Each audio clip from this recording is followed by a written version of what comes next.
Hey, it's Jack Sperry, NFL draft analyst for Chat Sports here. And today I'm going to be breaking down UNC quarterback Drake Maye and my complete scouting report on the top QB prospect here in the 2024 NFL draft. I'll be going over the pros. I'll be going over the cons. I'll be going over my pro comp for Drake Maye, which is pretty interesting, so make sure you guys stay tuned. But before we get into that, make sure you guys click that subscribe button because here on NFL Draft by Chat Sports, we're going to have you covered with wall-to-wall NFL draft coverage all the way leading up to the big day in Detroit. So do me a favor, if you love draft content, you want it every single day for free here on YouTube, click that subscribe button right now.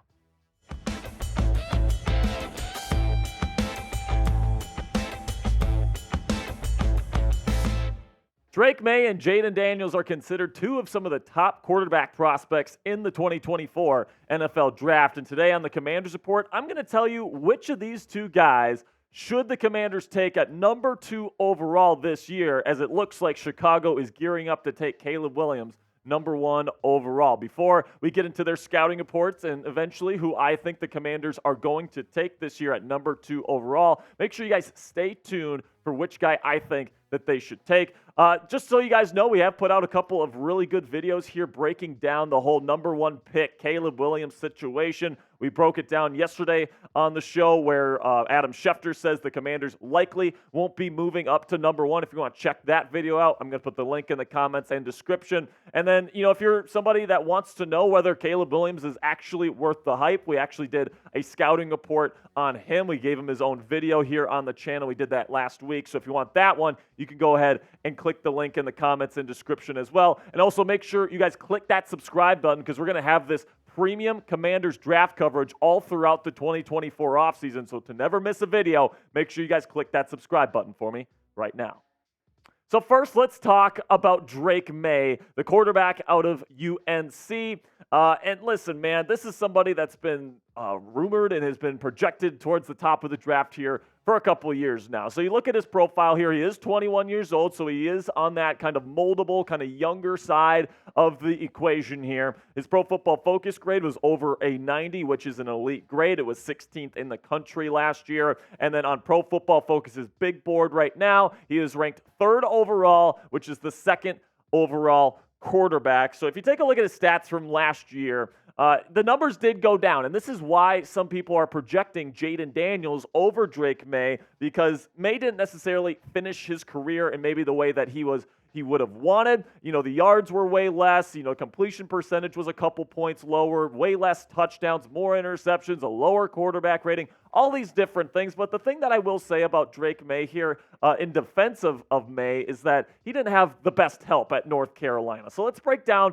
the pros here for Drake Maye. First is his size, 6'4", 229 pounds. That is prototypical franchise quarterback size in the National Football League. No concerns there whatsoever. He's definitely got that size to see over the middle of the field. Number 2, pro of Maye's game is that he's got the arm strength, man. Now, I wouldn't necessarily put it in the realm of like Patrick Mahomes, Josh Allen, Justin Herbert, but it's definitely in the higher end of arm talent and arm strength here, where it's probably going to be top 15 in the league the second he ends up coming into the National Football League. So very good arm strength as well. And then along with that arm and the size, he's got the athleticism. He can move. He can even run a little bit. Now, he's probably not going to be a guy that you really design a run game around like a Justin Fields or a Lamar Jackson, but he's definitely a really good athlete, and he can get outside the pocket, and he can hurt you a little bit with his legs if you're not accounting for him in man coverage. And then also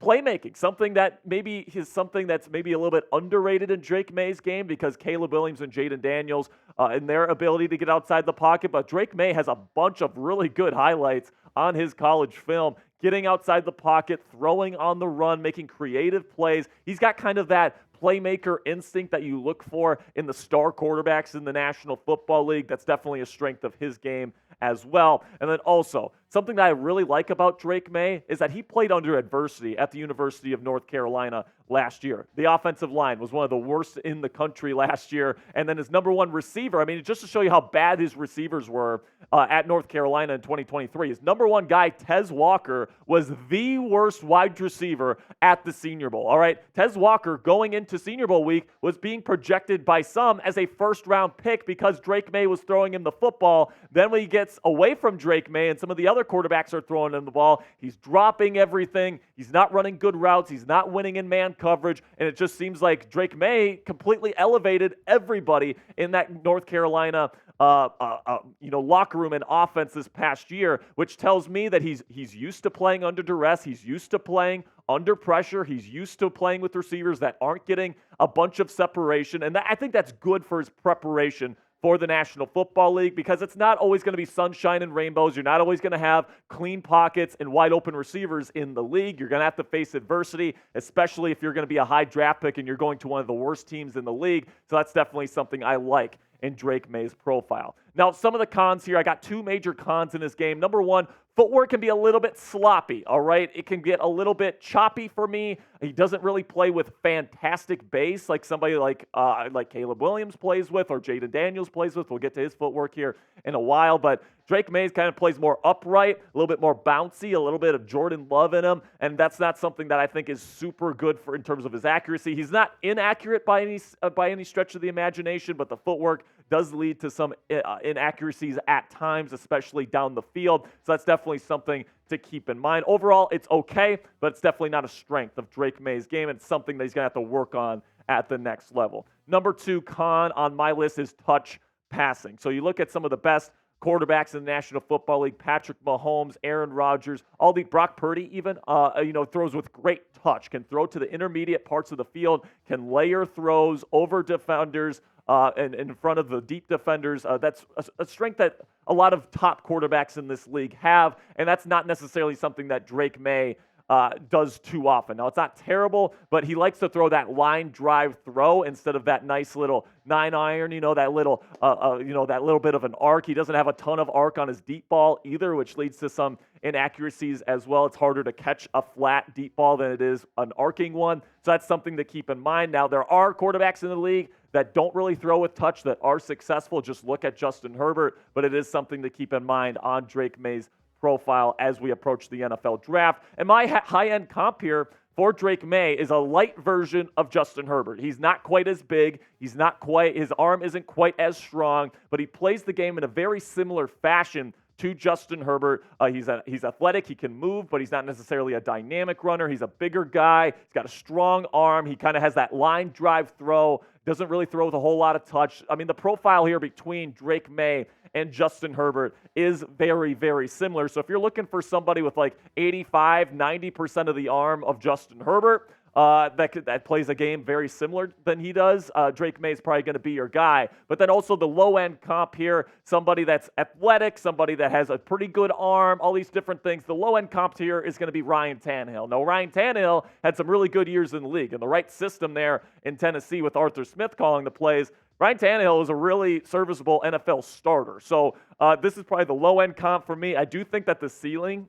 is pretty high with Drake Maye, but also the floor is pretty darn high as well. He sees the middle of the field pretty darn well. He's got a good mental processor on him. Only 21 years old, so he still has room to grow as well. But at the end of the day, man, my grade on him is that he's a top 3 pick. And if Caleb Williams wasn't in this year's draft class, I would absolutely think that this guy would be worthy of the number 1 overall pick. So at the end of the day, again, my grade, top 3 in the National Football League draft. If he doesn't go to the Commanders, he's probably going to go to the Patriots at number 3, and he's absolutely worth that pick in my opinion, because he mixes the size and the traits and the athleticism and the strong arm that you look for, mixed with like the age. He's still moldable. He's very coachable. Everything that I hear on him personality-wise, so he's a great leader and a hard worker. So this guy is definitely franchise quarterback potential here in this league.